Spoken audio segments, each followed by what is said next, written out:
Serial mehndi रचने वाले के आज के एपिसोड में आप देखेंगे कि पल्लवी अपनी वट सावित्री की पूजा करने के लिए अपने आई के घर जाती है और फिर आई उसे देखकर बहुत ही ज़्यादा खुश हो जाती हैं और उसकी नज़र उतारती हैं और कहती हैं कि तुम बहुत ही ज़्यादा सुंदर लग रही हो।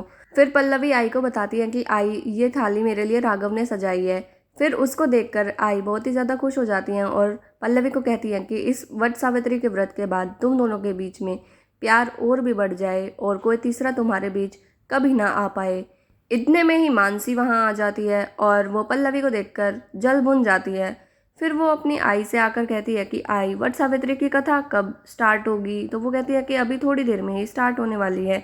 फिर वो कहती है क्यों ना हम पल्लवी की कथा सुन लें, क्योंकि पल्लवी की कथा तो और भी ज़्यादा मज़ेदार है। एक सत्यवान के जाने के बाद दूसरा सत्यवान उसकी लाइफ में आ गया। फिर इसने पे ही आई पल्लवी का साथ देते हुए मानसी को बोलती हैं कि किसी के जाने से दुनिया नहीं रुकती और हर एक को खुश रहने का अधिकार होता है। फिर भी मानसी चुप नहीं होती। तो फिर पल्लवी कहती है कि तुम मुझसे इतना गुस्सा क्यों हो, हम बैठ कर बातें भी कर सकते हैं। फिर वो उसे ले जाकर समझाती है। इतने में ही एक नीली साड़ी वाली औरत वहाँ आ जाती है और वो पल्लवी की प्लेट में एक मिठाई का डिब्बा रखकर वहाँ से भाग जाती है। फिर इतने में ही आप देखेंगे कि राघव और फरहाद वहाँ आ जाते हैं और जैसा कि लायन ने उनसे कहा था कि नीली साड़ी वाली के हाथ में है बॉम्ब, तो वहाँ पर बहुत सारी औरतें होती है जिन्होंने नीली साड़ी पहनी होती है। तो राघव कहता है कि मुझे पता है, ऐसा कौन कर सकता है। फिर वो सुलोचना के पास जाता है और उससे कहता है कि बताओ बॉम्ब कहाँ है, तुम ही मेरी फैमिली को मारना चाहता है ना। फिर वो सुलोचना कहती है कि नहीं, मेरे पास कोई बॉम्ब नहीं है।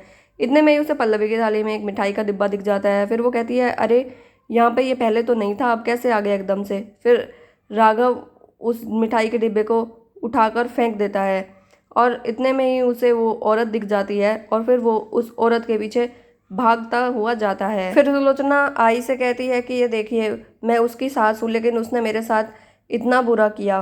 फिर मानसी बीच में बोलती है और कहती है तुम्हारा पति बहुत ही ज़्यादा घटिया है, वाहियात है और अभी अभी किसी और लड़की के पीछे भाग गया। फिर पल्लवी से ये सब सहन नहीं होता और वो उसे कहती है कि तुम चुप हो जाओ। इतने में ही वहाँ विजय दादा आ जाते हैं और पल्लवी की थाली को फेंक देते हैं और पल्लवी से कहते हैं कि तुम्हारी हिम्मत कैसे हुई मेरी बेटी मानसी को धमकी देने की। फिर पल्लवी कहती है कि ये मेरी और मानसी की बात है, आपको बीच में बोलने की कोई ज़रूरत नहीं है। इतने में ही आई पल्लवी का साथ देते हुए एक बार फिर नजर आएंगी और फिर विजय दादा से कहती हैं कि आप एकदम से ठीक कैसे हो गए। तो वो कहता है कि मेरे को बीमार था ही नहीं, मैं तो तुम्हें वहाँ जाने नहीं देना चाहता था। वहीं आप दूसरी तरफ देखेंगे कि राघव को वो औरत मिल जाती है और वो औरत राघव को बताती है कि मैं कोई बॉम्ब नहीं देने गई थी, उस मिठाई के डिब्बे में एक चिट्ठी थी जो कि उस आदमी ने मुझे देने को कहा था। फिर राघव उस चिट्ठी को लेने के लिए दोबारा जहाँ ऐसी और भी दिलचस्प खबरों के लिए बने रहिए टीवी की दुनिया पर। दूसरी तरफ आप देखेंगे कि विजय दादा आई को कहते हैं कि तुम्हें अपने पति की कोई चिंता नहीं है, तुम उसकी कोई इज्जत नहीं करती। इतने में ही आई उसे पलटवार जवाब देती हैं और कहते हैं कि आप इज्जत के लायक ही नहीं हो। और फिर पल्लवी को कहती हैं कि चलो पूजा स्टार्ट करते हैं और फिर वो उसकी थाली सजवाती है। वहीं दूसरी तरफ आप देखेंगे कि सनी कीर्ति के लिए पास्ता बना रहा होता है और उसके अंदर नींद की दवाई डाल देता है जिससे कि कीर्ति 8 घंटे तक सो जाएगी और उसका प्लान कामयाब हो जाएगा 2 महीने पहले शादी करने का। वहीं दूसरी तरफ आप देखेंगे जब पल्लवी पूजा कर रही होती है तो राघव दोबारा आ जाता है और उसे वो मिठाई का डिब्बा मिल जाता है जिसे वो ढूंढ रहा होता है। उस पर कुछ तेलुगु में लिखा हुआ होता है और फिर वो उस चिट्ठी को पढ़ने के बाद उस एड्रेस पर पहुंच जाता है जहाँ पर लायन होता है। फिर वो वहाँ जाकर लायन को ढूंढता है। फिर लायन एकदम से निकल कर आता है और उसे कहता है कि तुम अकेले आ गए, तुम तो बिल्कुल ही बदल गए हो राघव राव, एक लड़की ने तुम्हें बदल दिया। फिर वो पल्लवी का नाम लेता है तो राघव कहता है कि तुम पल्लवी का नाम नहीं ले सकते।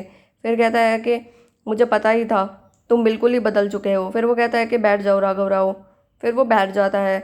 ऐसी और भी दिलचस्प खबरों के लिए बने रहिए टीवी की दुनिया पर।